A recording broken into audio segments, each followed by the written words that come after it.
kersa journaliste yi ak député yi ak presse bi nga xam ne bii ñoo àndoon ci benn jamono.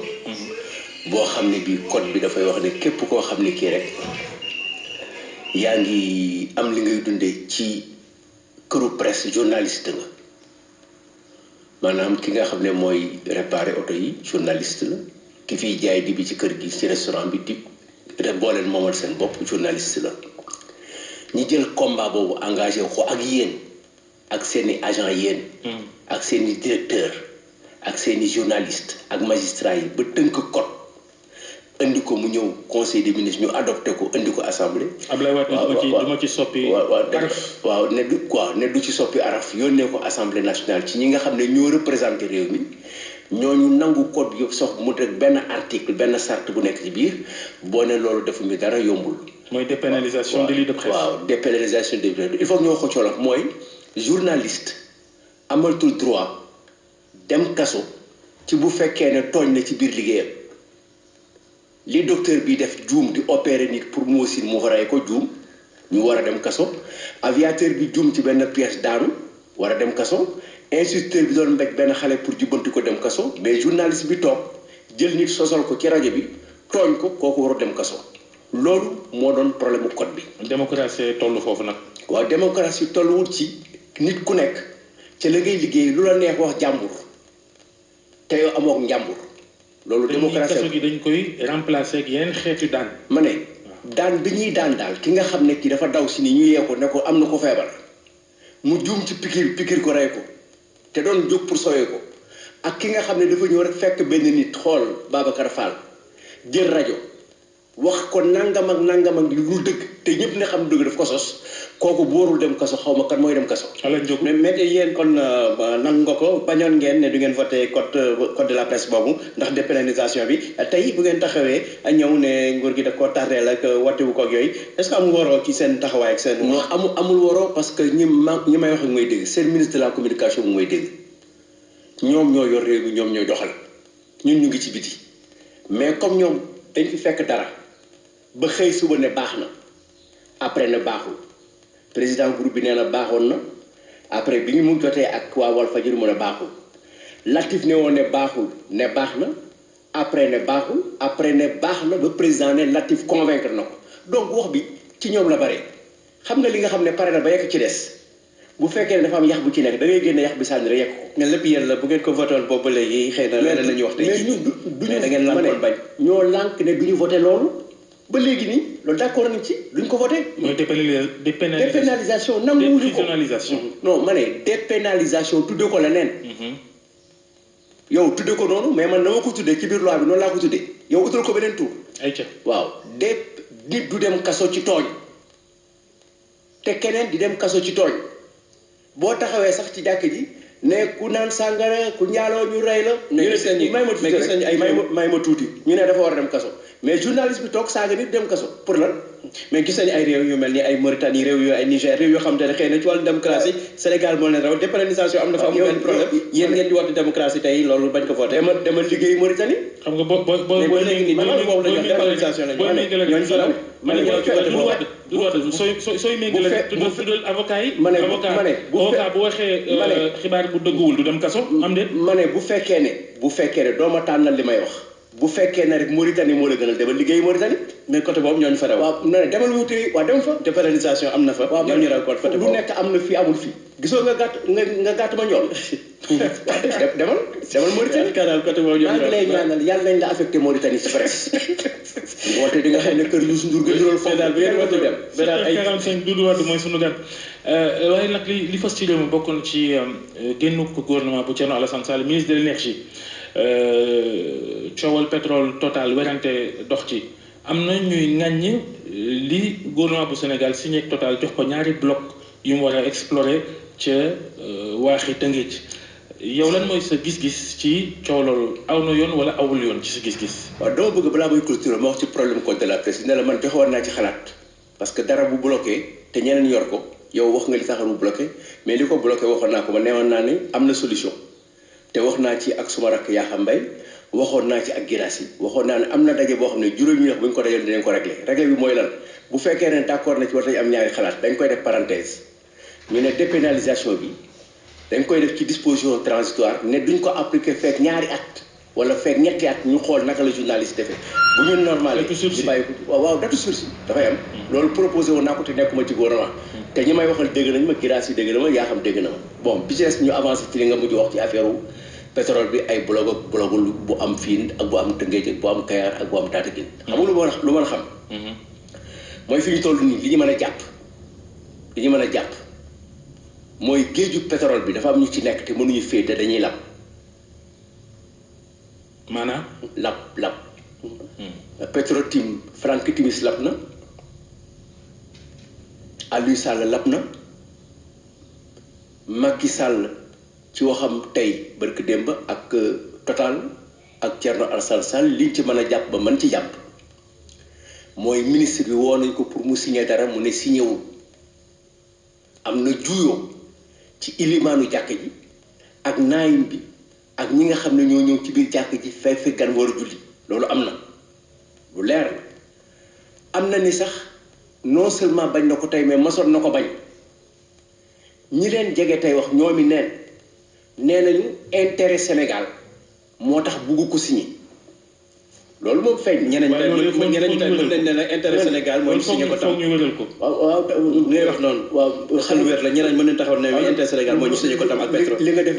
li nga def ni laa gën a mën intérêt Sénégal mooy mu signé ko dañ fii fanaan rek te man maa war a wax yu war a wax déedéet ñoo lay laaj damay laaj boo tax ma ne la intérêt Sénégal tax ñu bañ ko signé te yow signé woo ko man signé wuñu ko li am daal mooy ki ñu ko dénkoon nee na signé wu ko léegi baaxee ñu liñ ci xam ci li intérêt lu dul intérêt ci ñun. xam nga man duma ministre de l'énergie mais li ma jàpp daal mooy mbirum pétrole bi mu ñëwee ba léegi ci réew mi coow lu bari am na ci ñëpp nee nañu Franck Timis ak Aliou Sall dañuy amee digge te loolu feeñ na këyit yi feeñal nañ ko ci société ba ñu créé nag boo seetloo ñu ngi koy jaayante rek te nag nit du jaay lu ko amalul njariñ te du ci am xaalis bénéfice kiy jënd am na lu mu ci gis ba mujj gi ne lañ jaay nañ ko PP wante woon nit ñi ca nekkoon ñoom ñëwuñu woon pour liggéey pétrole ñëwuñu woon pour gas pétrole ñëwuñu woon pour jaay pétrole dañu ñëwoon rek pour am këyit yoo xam ne moo leen lañu ut si woon waaw dañu doon ut rek pour teg fu ñu teg seen loxo ba jaay waaw mooy ni ñuy jaayee jën teg fi jën bi war a jar 5000 kenn ne bàyyil ma jaay la ko téye ko jaay ko 6000 mooy li suñu mbokku mbayeen yi def bu ñu la gisee ngay jënd benn rajo ñu ne amu fi rek mu ne am na fële mais am na 30 bi gis naa ko fenn dem indi coxeur daal coxeur passé nañu coxeur donc loolu moo feeñ li am importance tey mooy malédiction pétrole mu ngi commencé dugg suñu réew njortoon naa ko man moo tax ma ne woon ne attention à la famille Evans mais malédiction ci lan moo xewagum wax wayrante rek moo ci am waaye bal tàkkagul géej gi demoon mais ñaan nga ñu àgg ci bal tàkk dama ne boo ne malédiction pétrole loolu lay waaw xam lu tax ñu ngi xëccoo xaalisu pétrole te coowu pétrole moo tax li am ba ministre bi dem luñ ci nëbbit dina feeñ ci kanam bu loola rek jur na tey ay wax yoo xam ne yu rëy jur na waxu président du groupe génn jur na géwëlu président bi génn jur na tey lettre boo xam ne bi bu saf bu garaaw bu diis bu ministre de la communication bind yaa xam mbay waaw moo lay won ne que tamante nëmm bi commencé na jur na sax ñu daw Thiès ne wala Thierno Alassane nangam ci parti bi la ba toog jur na ñeneen ñëw ne loolu na fi jóge nañu nangu loolu man observateur laa ci question bi parce que solo ma ñu mais xam naa ne daal njiiroo pétrole moom am na njëroo boobu tamit xëy na du ngeen ci mucc yéen ñi yoroon nguur gi waa PDS ndax jamono yële coow li jiboon na comme quoi Franck Timis coow bi mu amee woon yéen waa PDS décret bi ko jox kayit ak yooyu bay ko bu ñëw ci Sénégal bokk na seen nguur yéen Karim Wade lu bàyyi jamonoy Karim Wade jamonoy Abdoulaye Wade la bismillah jamono bi jamono Aliou jamono Macky Sall la joxe woon nañu décret yi ñu fi bàyyi woon ak a bari code de la presse bàyyi woon nañu ko fi pourquoi signé wu ko pourquoi mu tàmm signé pétrole bi bàyyi moom daal dafa bàyyi si dem tàmm pomme ak poire yëpp mu jël jaay jox rakam bàyyi fi ceebu plastique bi jël ceebu Caroline bi. li ngay wax ne li muy tekki Aliou Sall lu mu def yëpp Macky Sall la ko. mais ci bagam la ko amee. c'est très clair. moo ko jébbal ci coobare. mais gars yi dinañ wax fu mu nekk nii. parce que ku ñu xosee nga xose sa morom. loolu luy am la yàggatul donc dañu am crise pétrole dañu am problème mu pétrole dañu am gouvernement boo xam ne dafa bëgg a saisir pétrole bi pour paacoo ko seen bopp famille Ewings ñoo ko bëgg a jël entre ñoom entre Bobby Soo Hélène. yaa ngi ci Dallas. waaw Dallas la. du tey laa ko Dallas ci Dallas lañ jëm. parce que pétrole dafa nekk loo xam ne lii d'abord transparence moo ko yor bu ñu ci bëggee génn parce que fu mu nekk am na lu mu jur bu amul transparence ci liñ koy def du sotti xam nga gars yi dañ ne woon ne dans le pétrole fermé nañu ITIE lu xew dañ koy publier dañuy publier contrat yi président Macky Sall mas na demandé ñu déclasser ay dossiers na déclasser bi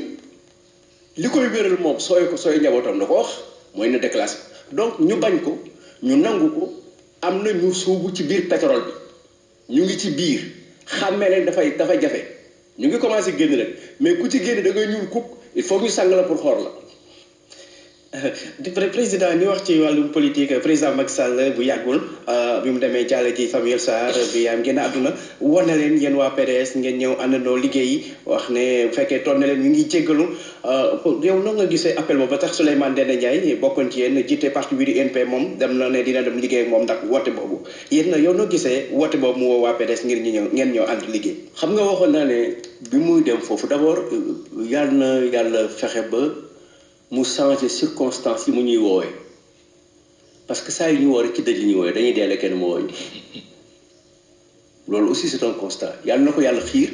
mu xaar ngénte wala mariage ñëw ci daal di ñuy wax moo ñu gënal daal loolu maa ngi koy ñaan ba maa ngi wax président ne ko am na kuy takk jabar si gars yi si sa xarit yi buy takk jabar na nga ñëw doxuñu loolu mais vraiment taamu dëj bi rafetul ci ñun bugguñu ko mooy benn bi ci des que woote na xam nga bi mu wootee aussi wax naa ne ba mu jëkkee woote laa ne président bu wootee da ngeen di dem mais man wóoluwuma ko mu woote waat it dem moo ci war parce que bii yoon bi muy woote dafa dem ba Tiwaawan yégle ne dina woote ngoonte bon dem wuyu ji ko dafay baax mais boo ko wuyjee da nga koy déglu ba pare génne ko maa ngi ñëw dellu si waat seet yi ngay seet sa ko tontu mais benn ci muy woote yu mu woote sérieux dara sérieux moo tax ma wax ne sérieux wallahi lazim du tax nga wax la ni man mais dafa am ñu doon waxal xam nga bu ne dafay baalu du yaa ko wax mu ne baalu wala bu fekkee ne tooñ na leen waaw bu fekkee ne tooñ na leen mooy dafa xalaat ne tooñ na parce que tooñ ma noonu la ci bañ a am xam nga woon dooma baalu ak lu ma la baalu parce que loolu waxi jullit la rek rafetal rek man ko rafetal àdduna ak masla fi la ma ne lu ñuy rafetal rek c'est que dafa rafetul trop lu ñuy rafetal c'est parce que dafa am lu ci xaw a lëndëm wala lu ci xaw a tilim wala ñu ragal mu tilim ñu bëgg ko rafetal bu fekkee ne wolof rek la ñu wax donc loolu mu wax ne dafay woote mënuloo woo njabootu nit ba pare bañ ko tudd xam nga mooy lan dem Touba te bëggoo tudd Mbàkke du sotti. loo bëgg mu wax ak Ablaye Wade directement. mais ku bëgg a wax ak APR kan ngay waxal. ku ñëwoon doon wax Sénégal kan ngay waxal. ku soxloon ku bëggoon ci dara mu di lan moo tere ci sa gis-gis Macky Sall jokkoo directement ak Ablaye Wade. mais Macky Sall dafa ci commencement ba le renier à son héritage moom ndonoom la bañ ba ci code de la presse bi ba ci maison de la presse bi ba ci aéroport bi ndonoom la bañ moom li mu judd fi mu juddu turu papa ji ak fa mu juddoo ak xeetam la bañ dafa bëggul wax ne mu ngi ko jëlee ci lii daw sa ndonoom papa nag du jur jàmm parce que Macky Sall ci Abdoulaye Wade la nekkoon. ñoo nekk noonu doon ensemble jariñ na nit jariñ nañ ko. Ablaye Wade moom tane nga ñu ci kañ lay ñëw ak doom ji Karim Wade bi ñu wax tam dina ñëw ginnaaw ku ko jege nga te am baat am taxawaay ci biir parti démocratique sénégalais. mais am na ñu ma ëpp baat ci parti démocratique sénégalais te wax nañu ñooñu seen wax ñoo jiitu samay wax. mais yow mbokk bu jege nga. waaw ma ne mbokk am na xam naa ko mais mbokk dafa am mais responsabilité am ku ñu dénk am. parti bi Abdoulaye moo koy jiite Omar Sarr mooy coordonnateur bi Babacar Gueye moo porte-parole saa yi ma laajee dama leen wax ne ba mu demee bëli dama dina ñëw te dina ñëw muy benn. ñu dem moom kay jaaxaluñu sax may ma tuuti rek. di foog nga déglu ma Babacar. ayca. Babacar ñëw na ci seen émission fii. Babacar Gueye. waaw wax ne dina ñëw participer ci législative ma jàpp ne loolu dafa méngóo la mu bindoon ba muy dem. Préparons-nous, je vais préparer avec vous et participer pour les législatives ngoonte moom waxu bindu keroogam ba ak waxu Babacar Gueye nuru na président de la République maître Abdoulaye Wade bi ma demee di bindu ci liste d'inscription yi ci Paris mu ne mu ngi waaj pour ñëw Karim a ngi waaj pour ñëw waaw man nag xam nga dafa am lu ñu ma yare man mën naa bañ a gis sëriñ mais porte parole. dëgg nekk waaw porte parole sëñ suma sëriñ suma xalifa. sëñ Mbaye Sy Mansour bu génnee ne sëriñ bi ne nangam ma jàpp loolu du ma laaj keneen am naa fulaam. mais yow en tant que mbokk xëy na mën na am xibaar yoo xamante ne. yow am ci ñoom daf mel ni amoo ci ñoom ay xibaar yow. jege nga leen déggoo ma ne du affaire mbokk mu indi parti nga ma wax. boo ma ne woon sa famille ab la waaye walaat la ma am fulla ne lay sama famille sa yoon nekk xëy na xamal nga leen dara ma ne léegi ci gàttal ñibbi si Karim Wade moom gëm nga ko. ni ku tukki ñibbi si. liñ ñi dañ ko jatan ca Qatar ne ko loolu nga siife bala nga génn kaso. waaw boobu mais loolu du ko gàllankoor. loolu dara gàllankoor ko la ko gàllankoor lépp xamaguñu ko. parce que ba muy dem dañ ko fi jëlee ci benn façon boo xam ne moo rek moo ko am ci àdduna ko fi jëlee nag dugal ko ci avion bi ñëw Dakar mu dégleeg avion yi boo xam teg moom avion bi gaare mu jël ko dugal ko ci biir da ko génnal kooku moo yore ndëkkal wax naa leen ne problème mu Karim Wade li ci Macky Sall def sën ak jabaram ak ñenn ñi mu àndal ci PDS jeexagul complètement lu ci des. xam nga parce que ñàkk xamul li ci des mooy li nga xam ne tegagul ci bët amoo ci lu leer luñ la jox mu leer mais lu ko génne ñëpp xam nañ du coobare génn kaso fii ci Rëbës am taxi bu la jëlee ci buntu Rëbës sax yombul yenn saa yi da ngay dox ba ca kaar wala nga génn ba ci biti ba ca cinéma booru cinéma ba fa nekkoon njël ko rek mais jël si la commissaire dawal la ñu indil la passeport nga signé ñu dugal la ci avion ay la yëwén boo leen buggee ko leen laaj te ngeen ñime laaj boo leen gisee Macky Sall laaj leen ko moom kay buñ koy jékku di ko laaj. waaw ko dañ ca jotagul la. jeex na incha allah. li jot ci élection législative yi rek ñu ngi wax liste unique opposition bi waaye Babacar Gaye sax moom ni ngi doon proposé Khalifa Sall fekkee ne Dakar mu nekk tête de liste opposition bi fii ci Dakar département Dakar législative yi yow ban xalaat nga am ci loolu liste unique bi ak Khalifa Sall tête de liste Dakar. d'abord dama bëgg encore rectifier waxuñu liste unique.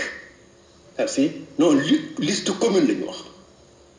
luy différence bi. du benn man ak yow mën nañu nekk ànd muy commune. man ak yow ak Babacar ñeneen ñi ànd feneen ñeneen ñi ànd liste commune liste unique la tam. boo defee liste commune. liste commune au pluriel donc liste unique la rek benn liste commune au pluriel. ma ne. liste commune. mooy ay nit yu ànd. may nekk ñett. ñun ñaar fukki parti yi nekk ci biir. ci opposition wala 100 parti yi mën nañu def bu ñu amoon waroon am 100 listes. mën nañ ko def 5 listes. 5 listes communes la liste unique mooy ñëpp ànd ci benn. il faut parfois ñu bokk lu ñuy signifier concept yi en politique surtout ci élection. jërëjëf waaw mais ku nekk di wax lu la neex rek gis naa benn responsable sax bu génn ci liste yi mais ñun dañuy wax d'ailleurs c'est simple lettre bi ñu Abdoulaye bind daf ñuy wax da ngeen dem dans une alliance gagnante. mi ngi noonu jërëjëf Doudou Wade